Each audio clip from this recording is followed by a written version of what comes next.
ఈ యొక్క కార్తీక మాసంలో మరి మన దేవాలయంలో చక్కగా కూడా పూజలు నిర్వర్తించుకోవడం జరుగుతూ ఉన్నది.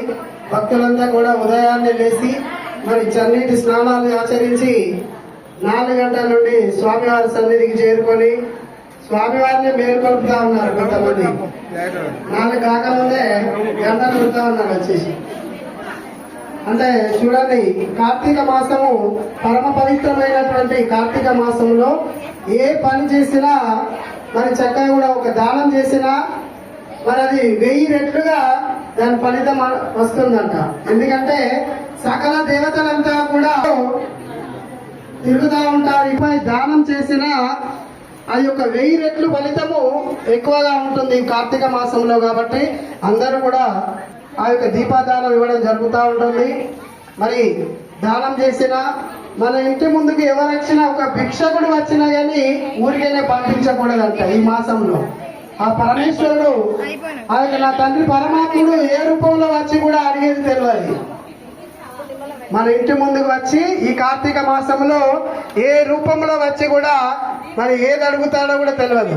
ఎవరు వచ్చినా నా దగ్గర లేదు, నాతోటి కాదు అనకుండా ఏది ఉంటుంది ఎంతో కొంత ఇచ్చి పంపించడం ఈ మాసంలో చాలా ప్రాముఖ్యత గలటువంటి మాసం, పుణ్యమాసం కార్తీక మాసం. ఈ కార్తీక మాసంలో దేవతలంతా కూడా 3,000,000 దేవతలంతా కూడా ఈ యొక్క భూలోకంలోనే విహారయాత్ర చేస్తూ ఉంటారంట.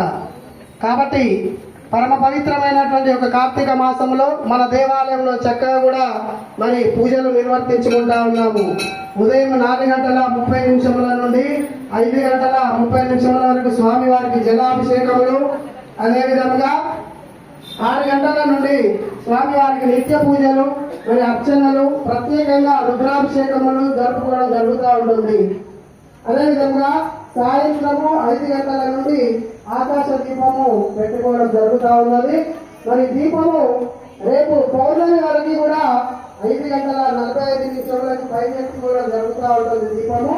కాబట్టి 5 గంటల వరకే దేవాలయంలోకి విచ్చేసి అందరూ కూడా దీపంలో నూనె వేసి పునీతులు కాగలరు. మరియు రేపు పౌర్ణమి తెల్లవారు నుండి పాడ్యమి నుండి ఆ దీపము 5:35 వరకే పైకెత్తుకోవడం జరుగుతూ ఉంటుంది. సమయాన్ని అందరూ కూడా గమనిస్తూ ఉండాలి. ప్రతిరోజు కూడా చెప్తా ఉన్నా నేను.